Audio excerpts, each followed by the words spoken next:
공수처가 손준성 검사에 대해서 체포영장도 기각되고 구속영장도 기각되는 초유의 망신사를 샀다라는 보도들이 많았습니다. 그런데 동아일보 등이 그 구속영장 내용을 분석해보니까 조금 황당하더라는 보도가 나오고 있습니다. 오늘 저희 첫 번째 주제 제목은 이겁니다.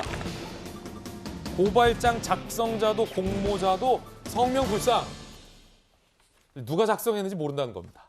그러면서 작성자로 손준성 검사를 지목하면서 영장을 청구했는데 정작 영장엔 작성자에 대해 성명불상으로 돼 있다라는 다소 좀 이례적인 내용입니다. 함께 보시죠. 법조계에서는 이러니 기각되지 라는 반응. 구속영장 청구서 거두절미 보겠습니다. 손 검사가 성명불상의 상급 검찰 간부들과 공모해 성명불상의 장소에서 성명불상의 검찰 공무원에게 고발장 작성 등을 지시하고 기문과 성명불상의 야당 인사 공모, 이렇게 성명불상이 이 문장에만 하더라도 한 문장에 한 번, 두 번, 세 번, 네 번이 등장합니다. 자, 이쯤 되니 성명불상이 사람 이름이냐? 이름 네 글자인 분 있잖아요. 라는 우스갯소리까지 나오고 있는 상황입니다. 결국 고발장을 누가 작성했는지 공수처는 특정하지 못한 겁니다. 성명불상만 한 문장에 몇 번이요? 한 문장에 네 번이 나오는 다소 이례적인 구속영장 법조인 그리고 강력계 형사 출신의 박성배 변호사님. 수사 많이 해보셨잖아요. 공수처가 수사기관이고 고위공직자 수사기관이잖아요. 대한민국 수사기관 중에 어찌 보면 상급기관이라고 할 수 있는데 수사가 제대로 된 것인가? 왜 이렇게 성명불상이 많이 나옵니까? 적어도 누가 고발장을 작성했다는 것인지에 대해서는 특정했어야 되는 거 아닙니까? 그렇습니다. 아니면 손준성이 고발장을 썼다라고 하든가. 손준성이 고발장을 썼다고 하면 직권남용 권리행사 방해죄 자체가 아니죠. 그래요? 누군가로 하여금 고발장을 작성하게 하였다는 주체가 특정되어야 하는 상황입니다. 성명불상으로 기재할 수밖에 없는 상황도 존재합니다. 예를 들어 마약 사건의 경우에 언제 어디서 어떤 방식으로 마약을 투입했는지 구체적으로 특정하지 못할 때는 성명불상이라는 용어가 자주 등장하기도 하는데 이 용어도 지나치게 많이 반복될 때는 범죄 사실 자체가 온전히 특정되지 못했다는 이유로 무죄가 선고되는 경우가 상당히 많습니다. 이 사건의 경우에도 성명불상의 상급 검찰 간부들과 공모, 성명불상의 야당 인사와 공모, 여기까지는 어느 정도 이해할 수 있습니다. 예. 수사가 상당 부분 진척되지 않았으니까. 그렇지만 성명불상의 장소에서 장소를 아예 특정하지 못했고 특히나 성명불상의 검찰 공무원에게 고발장 작성 등을 지시하였다.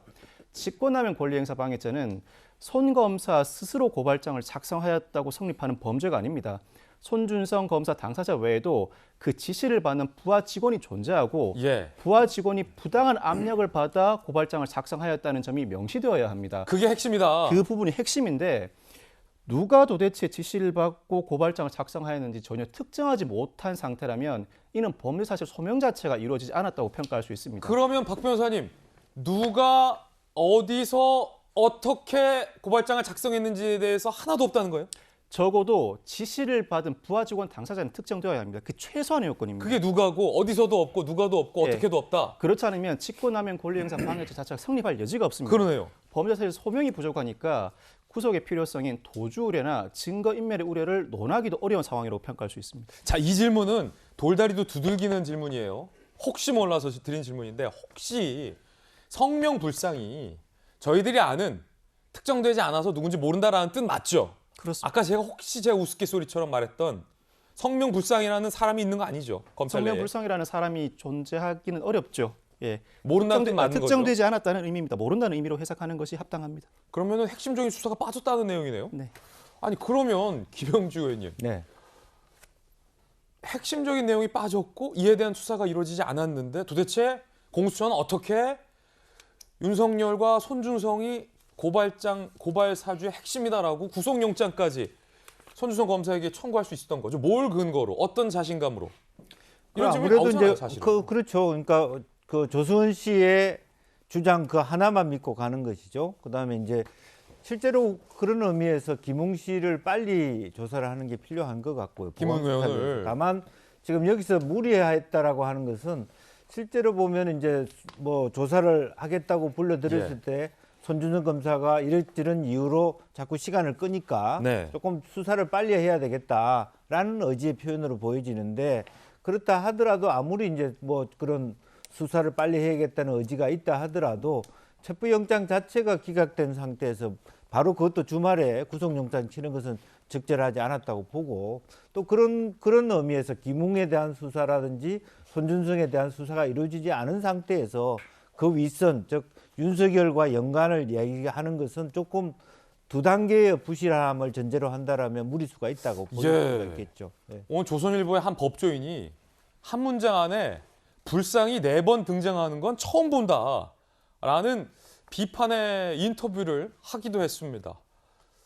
성명불상이 나와도 너무 많이 나온다라는 내용인 건데 자 그럼 공수처가 왜 이랬을까와 관련된 질문인데 박정하 대변인께서 청와대에 계셨잖아요. 네. 공수처가 왜 그랬을까요? 잘 모르겠어요.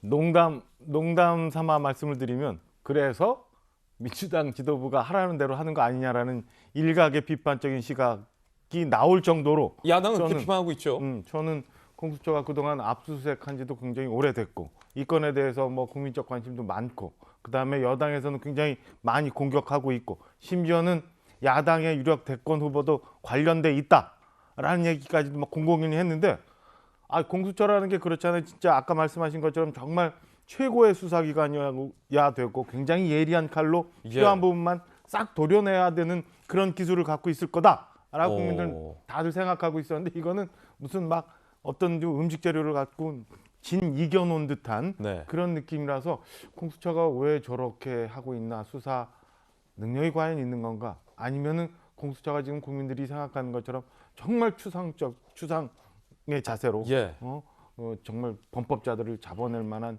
의지와 기술이 있는 건가라는 의심이 들 정도로 저는 뭐 납득하기 어려운 네. 그런 상황입니다. 누가 시켜서 이렇게 하는 거 아니냐라는 건 박정하 전 대변인의 개인적인 비판이다라는 말씀 드리겠고 다시 한번 좀 보겠습니다. 물론 제가 거듭 말씀드리지만 구속영장이 기각됐다고 범죄 혐의가 없어지는 건 아니라는 말씀 드립니다. 이거 명백하게 드립니다. 자, 누굴 옹호하는 게 아니에요. 구속영장 청구서만 보자는 겁니다. 송 검사가 성명불상의 상급검찰 간부들과 공모해 누가와 관련된 문이 빠졌어요. 육하원칙. 우리 기자들이 수습기자 처음 들어왔을 때 저희 선배 기자들이 가리키는 게 20대 수습기자들이 처음 나왔을 때 누가 언제 어디서 어떻게 왜 이 육하원칙이 취재의 가장 기본이다. 근데 그게 지금 안 돼 있다라는 비판이 나오고 있는 겁니다. 자, 송 검사가 성명불상의 상급검찰 간부들과 공모해 누가와 관련된 분은 없죠. 성명불상의 장소에서 어디에서와 관련된 게 없죠. 성명불상의 검찰 공무원에게 고발장 작성 등을 지시하고 어떻게가 불명확하죠. 김웅과 성명불상의 야당 인사가 공모한다. 왜라는 것도 존재하지 않습니다. 이재명 기자는 지금 20년 넘게 베테랑 기자 생활을 하셨는데 혹시 이런 구속영장 청구서 보셨습니까? 정말 뭐 저뿐이 아니라 법조인들도 아마 보기 참 힘든 구속영장이 아닌가 싶은데 저걸 뭐 말을 더 쉽게 풀면 이런 거죠. 누구랑 공모했는지 모르겠지만 어디서 썼는지 모르겠지만 그리고 누가 썼는지 모르겠지만 이거는 고발을 사주했다. 이 얘기 아니겠습니까? 그러네요. 도대체 이게 어디서 지금 무슨 근거로 고발 사주했다는 것을 증명하고 있는 거죠. 그러니까 그 자체가 없다는 게 중요하고 사실 성명불상의 검찰 공무원이 고발장을 작성했다는 게 나온 게 언제냐면 지난달 10일 날 김웅 의원실 그리고 손준성 검사 사무실 등을 압수수색할 때 압수수색 영장에 게 나옵니다. 성명불상자가 작성을 했다. 그때마다 언론이 어떻게 해석을 했냐면 손준성 검사를 직권남용죄로 기소하기 위해서 가상의 인물을 만든 게 아니냐. 그러니까 조금 전에 이제 저 박성훈 변호사 말씀하셨지만 직권남용죄가 성립되려면 부하 직원에게 의무 없는 일을 시켜야만 합니다. 그렇기 때문에 아직 확인되지 않았지만 누군가 썼다. 그렇게 봤을 때 손준성 검사를 직권남용죄로 기소할 수 있다. 이걸 염두에 두고 성명불상에 누군가가 썼다라고 쓴 것 아니냐. 이렇게 추정을 했었습니다. 언론들이. 그런데 그리고 2달 가까이 지났습니다. 그런데 지금도 여전히 누가 썼는지 모르겠으나 누가 공모했는지 모르겠으나 어디서 썼는지 모르겠으나가 똑같이 반복되고 있는 겁니다. 2달 가까이가. 그러니까 물론 관련자들이 협조하지 않는다 이렇게 공수처는 항변할 수도 있겠죠. 그런데 세상에 관련자가 협조하는 수사도 있습니까? 결국은 수사기관이 증거를 통해서 관련자들의 부인이라든지 거짓말을 무력화시키는 게 수사인데 그게 실력이죠. 2달 가까이 아무것도 이루어진 게 없는 겁니다. 그러니까 제가 어제 잠깐 말씀드렸지만 이게 이 사건 자체도 굉장히 중요하지만 제가 말씀드렸지만 국가나 국민의 자산인 반부패 수사 역량이 거의 지금 바닥수로 떨어진 게 아니냐는 우려가 나오는 거예요. 그러니까 이건 진짜 수사가 제대로 안 되고 이게 문제가 아니라 과연 공수처가 수사 역량이 있느냐에 대한 국민들이 굉장히 심각하게 봐야 되는 그런 상황에 왔다는 것. 그러니까 두 달 가까이 아무런 수사가 이루어지지 못하고 있었다는 것을 공수처의 구속영장이 증명하고 있다는 것, 굉장히 그게 가장 심각한 문제가 아닌가 싶습니다. 이재명 기자의 굉장히 흥미로운 표현이 나왔습니다. 국민의 자산인 반부패 수사 역량이 바닥으로 떨어졌다. 이재명 기자의 어떤 개인적인 날카로운 돌직구 의견이라는 점 말씀드리겠습니다.